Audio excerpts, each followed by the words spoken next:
National security committee کا اجلاس پاکستان کے فیصلہ ساز قوتوں کے سامنے اب واضح ایک سناریو بن گیا ہے۔ ہندوستان نے پاکستان کا پانی بند کرنے کا منصوبہ انویل کر دیا ہے۔ سندھ طاس معاہدے کو اس نے سسپینڈ کر دیا ہے۔ 1960 سے معاہدہ چل رہا تھا، کل تک یہ معاہدہ ویلڈ تھا۔ ہندوستان نے پہلگام کے معاملے کو بنیاد بنا کر پاکستان کے خلاف وہ ایجنڈا امپلیمنٹ کرنا شروع کر دیا ہے جس ایجنڈے کے بارے میں نریندر مودی ان کی جماعت 1999 سے کام کر رہی ہے۔ آپ کو سن کے یہ حیرانی ہوگی کہ آج پالیسی کے طور پر تو یہ واقعہ آپ کے سامنے آیا ہے کہ انہوں نے کہہ دیا ہے کہ ہم نے سندھ طاس معاہدے کو سسپینڈ کر دیا ہے اور اس کا پانی اب بھی شاید پاکستان کو اویلیبل نہ ہو سکتا ہے، نہیں ہو سکتا ہے کہ علیحدہ بات ہے، لیکن اس انٹینٹ کا اظہار وہ پچھلے 25-30 سال سے کر رہے ہیں، یعنی جب سے وہ سیاست میں ابھر کے سامنے آئے ہیں تب سے لے کر اب تک انہوں نے بہت مرتبہ یہ بات کی ہے کہ انڈس واٹر ٹریٹی کو ہم نے یا ایبروگیٹ کر دینا ہے یا اس کے ذریعے جو پانی پاکستان کے اندر جاتا ہے وہ پانی ہم نے روکنا ہے۔ 2017 کے اندر نریندر مودی نے باقاعدہ ایک کمیٹی بنا دی تھی اور کہا تھا کہ آپ انڈس واٹر ٹریٹی کو ریویو کریں۔ تو ایسا نہیں ہے کہ پہلگام کے واقعے کے بعد انہوں نے سوچ بچار کی، انہوں نے کہا جی کہ بہت بڑا قدم ہم نے اٹھانا ہے اور یہ غیر معمولی حالات میں غیر معمولی قدم اٹھانا ہے۔ یہ غیر معمولی حالات ان کے اپنے پیدا کرتا ہے۔ اپنے میڈیا کے ذریعے انہوں نے ایک ہائپ ڈیولپ کروائی اور اس کے بعد انہوں نے وہ اقدام اٹھائے جن میں سے 4-5 جو ہیں وہ تو خیر فروغی قسم کے اقدامات ہیں، پاکستان اس کو رسپونڈ کرے گا، لیکن جو بڑا قدم اٹھایا وہ کوئی غیر معمولی نہیں ہے۔ اس وجہ سے نہیں کہ اس کا امپیکٹ جنریٹ نہیں ہوگا، اس وجہ سے کہ یہ ان کی کتابوں پر بڑے عرصے سے تھا۔ ابھی بھی ہندوستان نے کیا کرنا تھا، یہ مائیکل کوگل مین ہے، ہندوستان کے ان آفیشیل اسپوکس پرسن ہے، اس کا ٹویٹ آپ دیکھ رہے ہیں۔ ہندوستان کی طرف سے آفیشیل بیان آنے سے پہلے کوگل مین صاحب نے بتا دیا تھا کہ ہندوستان کیا کرنے والا ہے۔ کوئی بڑے اس میں آپ کو راکٹ سائنس کی ضرورت نہیں ہے، لیکن یہ صاحب جو ہیں یہ تجزیاتی طور پر نہیں، یہ عملاً ہندوستان کی اسٹیبلشمنٹ کے ساتھ جڑے ہوئے ہیں۔ تو بین الاقوامی پلیٹ فارم سے انہوں نے اس بات کو ریلیز کروایا، لیکن سیاسی طور پر یہ معاملہ ان کے ایجنڈے پر ہے۔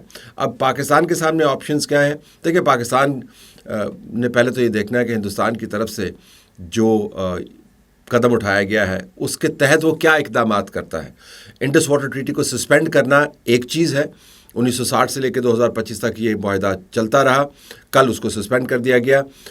جنگیں ہوئیں بیچ میں، دہشت گردی کے الزامات ہوئے، بارڈر انکرشنز ہوئیں، نیوکلیر پاورز بن گئی، یہ سب کچھ ہوتا رہا، لیکن یہ معاہدہ قائم رہا۔ اب ہندوستان نے یہ کیا ہے تو اس کا امپیکٹ ہمیں اسیس کرنے کی ضرورت ہے۔ ٹیکنیکلی اگر آپ دیکھیں تو تقریباً 2 ملین ایکڑ کے قریب پاکستان کے اندر زمین سیراب ہوتی ہے ان تمام ٹریبیوٹریز کے ذریعے جو انڈس واٹر کے ساتھ جڑی ہوئی ہیں، جن میں سے ایسٹرن ریورز جو ہیں وہ انڈس واٹر ٹریٹی کے تحت ہندوستان کے حوالے کر دیے گئے تھے۔ یہ بھی بڑا ایک ایشو ہے۔ میں کوئی انڈس واٹر ٹریٹی کا بہت بڑا مداح نہیں ہوں، اور آج جب میں عمر ایوب کو اچھل کر پاکستان کی جو سالمیت ہے اور پاکستان کے اندر جو چیلنجز ہے اور ہندوستان جس طرح اس کا استحصال کر رہا ہے اس کے اوپر بات کرتے سنتا ہوں تو مجھے حیرانی ہوتی ہے۔ نیچر ہے جواہر لال نہرو کے ساتھ اس ٹریٹی کے اوپر جس کے تحت 3 دریا جو پاکستان کے اندر نیچرلی فلو کرتے تھے، ان 3 دریاؤں کے علاوہ جو مغربی سائڈ پر ہیں وہ ہندوستان کے مکمل طور پر حوالے کر دیا، اور ایک ایسی ٹریٹی سائن کی جس نے پاکستان کے لیے کچھ مسئلے حل کیے لیکن زیادہ مسائل پیدا کیے اور آج ہمارے گلے میں پڑی ہوئی ہے۔ بہرحال یہ ایک ضمناً میں نے کمنٹ کیا۔ اب اس ٹریٹی کا امپیکٹ کیا ہوگا؟ جو زمینیں ہیں وہ 70% پنجاب کے اندر جتنی زمینیں ہیں وہ سیراب ہوتی ہیں اس پانی کے ذریعے جو اوپر سے بہہ کے پاکستان کے اندر آتا ہے۔ تقریباً 45% پاکستان کی جو آبادی ہے اور جو معیشت ہے وہ پانی کی معیشت کے ساتھ جڑی ہوئی ہے۔ تو اگر آپ دیکھیں تو ہندوستان نے اپنی طرف سے نیوکلیر بم سے بڑا بم چلایا، یعنی آدھے سے زیادہ پاکستان کو اس نے اپنی طرف سے نتھ ڈالنے کی کوشش کی ہے۔ اب یہ ہو سکتا ہے نہیں ہو سکتا، جو 3 ریورز ان کے پاس آلریڈی موجود ہیں وہ تو عملاً خشک ہو گئے ہیں۔ آپ بیاس میں جائیں اور ستلج میں جائیں تو فلڈ واٹر کے علاوہ وہاں پہ پانی آتا نہیں ہے۔ جب بھی میں وہاں پہ وزٹ کرتا ہوں تو میں بہت پریشان ہوتا ہوں اور سوچتا ہوں کہ کسی زمانے میں جب یہ دریا بہا کرتے تھے اور پورے بہاؤ کے ساتھ جاتے تھے تو یہاں پر کیا تہذیب ہوگی۔ ایون راوی کے اوپر سے جب آپ گزرتے ہیں تو آپ کو وہاں پر سر ریت اڑتی ہوئی نظر آتی ہے۔ راوی چین ہی چین کیا لکھے، راوی تو بے چین ہے، اس کے اندر پانی ہی نہیں ہے۔ جہلم، چناب اور انڈس اس کے اوپر ہندوستان نے آلریڈی ڈیمز بنائے ہوئے ہیں. بگلیار ڈیم کا تو آپ نے سنا ہوگا، وولر بیراج کریٹ کیا ہوا ہے. اس کے علاوہ نیلم ریور جو فلو ان کرتا ہے اس کے اوپر بھی اس نے ڈیم بنائے ہوئے ہیں. تو ان ریورز کے اوپر آلریڈی اس نے 3-4 ڈیم بنائے ہوئے ہیں جس کے ذریعے وہ اپنا پانی ڈائیورٹ کر رہا ہے اپنے کسانوں کو، اور مزید کر سکتا ہے. اب انڈس کو وہ کیسے روکے گا؟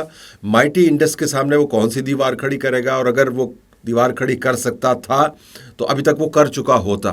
تو بعض ماہرین کا کہنا ہے کہ پانی کم کر سکتا ہے. نہ صرف پانی کم کر سکتا ہے بلکہ یہ بھی یاد رکھیے انڈس واٹر ٹریٹی کے ذریعے پانی کتنا ریلیز کرنا ہے ان دریاؤں کے اندر وہ بھی ریگولیٹ ہوتا ہے. اور دوسری پارٹی کو، یعنی پاکستان کے کیس میں لوور رائپیرین ہے. لوور رائپیرین وہ ہے جو جغرافیے کے اعتبار سے نیچے لوکیٹڈ ہے اور اوپر سے پانی آتا ہے، اس کی سرزمین میں سے گزرتا ہے. تو لوور رائپیرین کو آپ نے بتانا ہے کہ اوپر سے پانی کتنا ریلیز کر رہے ہیں. تو یہ بھی کر سکتا ہے کہ جب وہاں پر پانی بہت بڑھ جائے، سیلاب آ جائے، تو یکدم پانی ریلیز کر دے، اور یہ پہلے ہوتا رہا ہے اور اس سے تباہی بھی پھیلتی ہے. کھڑی فصلیں جو ہیں وہ تباہ ہو جاتی ہیں، گھر بار تباہ ہو جاتا ہے، ڈیواسٹیشن ہوتی ہے. تو یہ دونوں کام کر سکتا ہے ہندوستان. تو ہمیں آج یہ اسیس کرنا ہے کہ اس عمل کے ساتھ پاکستان کے اوپر کیا امپیکٹ جنریٹ ہوگا. آپ نے اس کو ٹائم کرنا ہے ان تمام منصوبوں کے حوالے سے جس کی پاکستان نے کافی تشہیر کی ہے کہ ہم نے پاکستان کو گرین انیشیٹو کے ذریعے وہ زمینیں جو بنجر ہیں ان کو آباد کرنا ہے. اس کے اوپر پروٹیسٹ بھی ہو رہے ہیں، سندھ کے اندر پروٹیسٹ ہو رہے ہیں، لیکن منصوبے کی انٹینٹ کو آپ دیکھیں کہ آپ نے پاکستان کو پانی کے ذریعے سیراب کرنا ہے اور اس کے ذریعے اس کی معیشت کو آپ نے درست کرنا ہے، انویسٹمنٹ آپ نے لے کے آنی ہے. تو ہندوستان نے یہ بھانپا کہ اب وقت ہے اس معاملے کو نپٹانے کا، اپنا الیکشن کا ایجنڈا اور اپنے پرانے وعدے پورے کرنے کا. تو آپ یہ سوچئے کہ اگر پہلگام نہ بھی ہوتا اور اگر اس کو بہانہ نہ بھی بنایا جاتا تو ان کے ایجنڈے پر تو موجود تھا. اس تناظر میں جب آپ دیکھتے ہیں پہلگام کے واقعے کو تو آپ کو مزید سوالات اٹھانے چاہیے اپنے ذہن میں کہ بھائی یہ آپ نے ایک جسٹیفیکیشن کریٹ کی ہے پاکستان کو معیشت کے اعتبار سے چوک کرنے کی، کیونکہ اگر معاشی اعتبار سے پاکستان کو چوک کریں گے تو ملیٹریلی تو پاکستان کب تک آپ کے ساتھ لڑے گا. اور اگر آپ کو اپنی ہی پڑ گئی ہے معاشی طور پر تو پھر آپ کشمیریوں کی کیا مدد کریں گے. تو یہ پورا ایجنڈا آپ کو نظر آتا ہے. نیشنل سیکیورٹی کمیٹی نے ان تمام معاملات کا ایک دیر پا حل نکالنا ہے، اس کا رد عمل دینا ہے. جس طرح میں نے پہلے آپ کو بتایا ہم اس کو چیلنج کریں گے بین الاقوامی فورم کے اوپر. انڈس واٹر ٹریٹی کے اندر اگر آپ پڑھیں تو میکینزمز دیے ہوئے ہیں کہ آپ نے بین الاقوامی فورمز کو کیسے ایڈریس کرنا ہے. آپ نے نیوٹرل ایکسپرٹ بنا سکتے ہیں، متعین کر سکتے ہیں، کورٹ آف آربیٹریشن کر سکتے ہیں، لیکن وہ تمام کا تمام جو ریڈریسل کا میکینزم ہے وہ انڈس واٹر ٹریٹی کے اندر موجود ہے. جب اس کو ہی آپ نے سسپینڈ کر دیا تو ہندوستان تو اس طرف جائے گا نہیں. تو ہمیں دوسرے بین الاقوامی فورم کے اوپر جا کے اس کو کنٹیسٹ کرنا ہوگا. لیکن یہ ضرور ہے کہ ہندوستان کی طرف سے جو پرانا ایجنڈا تھا کہ پاکستان کو ہم نے کسی طور سر نہیں اٹھانے دینا، اس کے اوپر عمل درآمد تو بہت عرصے سے کر رہے تھے، کبھی دہشت گردی کے ذریعے، کبھی پاکستان کے اندر مسائل کھڑے کر کے، اور اب انہوں نے اس کو امپلیمنٹ بھی کرنا شروع کر دیا ہے. ہندوستان یہ کرنے کے قابل نہ ہوتا اگر ہم نے اپنا گھر ٹھیک رکھا ہوتا، اگر ہم نے ان تمام چیزوں کو اینٹیسپیٹ کیا ہوتا، اگر نریندر مودی کی پارٹی اس کو 1999 سے اس کا ڈھول بجا رہی ہے تو ہمیں کچھ اس کا تدارک کرنا چاہیے تھا. کچھ کام ہمیں ایسے کرنے چاہیے تھے کہ ہمیں نہ آئی ایم ایف کے اوپر ڈیپینڈ کرنا پڑتا، نہ ورلڈ بینک کے اوپر ڈیپینڈ کرنا پڑتا. ہمارے پاس متبادل ہوتے، ہماری آبادی اتنی ہوتی کہ ہم اس کو خود مینیج کر سکتے ہیں. ہماری واٹر پالیسی جس کا باقاعدہ ہم نے اجرا کیا اس کو ہم امپلیمنٹ کر پاتے. ہم یہ تمام معاملات اندرونی طور پر طے کر لیتے تو آج ہندوستان کے پاس یہ آپشن اویلیبل نہ ہوتی. واردات اس نے پھر بھی کرنی تھی لیکن یہ واردات نہیں کرنی تھی. تو کیا ہم آج ایسے اقدامات کر سکتے ہیں کہ ہندوستان کی طرف سے جو کوشش کی جا رہی ہے اس کو ہم زائل کریں؟ یہ اب امتحان ہے. تو ہم بڑے کلوزلی دیکھیں گے کہ نیشنل سیکیورٹی کمیٹی کیا فیصلے کرتی ہے اور ان فیصلوں کے اوپر کتنی جلدی عمل درآمد ہوتا ہے. اس کے ساتھ ساتھ یہ بھی ذہن میں رکھیں کہ ہندوستان نے جو کراس بارڈر فزیکل اٹیک ہے اس کی آپشن ٹیبل سے ہٹائی نہیں ہے. تو ایسا نہیں ہے کہ اقدامات کر دیے 5 تو اور کوئی جس کو ہم عام زبان میں کہتے ہیں مستی نہیں کرے گا. وہ مستی کے موڈ میں ہے، مستی وہ کرے گا، اس کا تو جواب مل جائے گا. لیکن یہ جو اس نے واردات کی ہے اس سے آپ کو اس کے چھوٹے ذہن اور کمینگی کا آپ کو اندازہ ہوگا کہ کس حد تک آپ جا سکتے ہیں جب آپ کسانوں کو روزگار لینے والوں کو، لوگوں کی معیشت کو، لوگوں کی زندگیوں کو اٹیک کرنا شروع کر دیں، وہ زندگیاں جو پانی کے ساتھ جڑی ہوئی ہیں.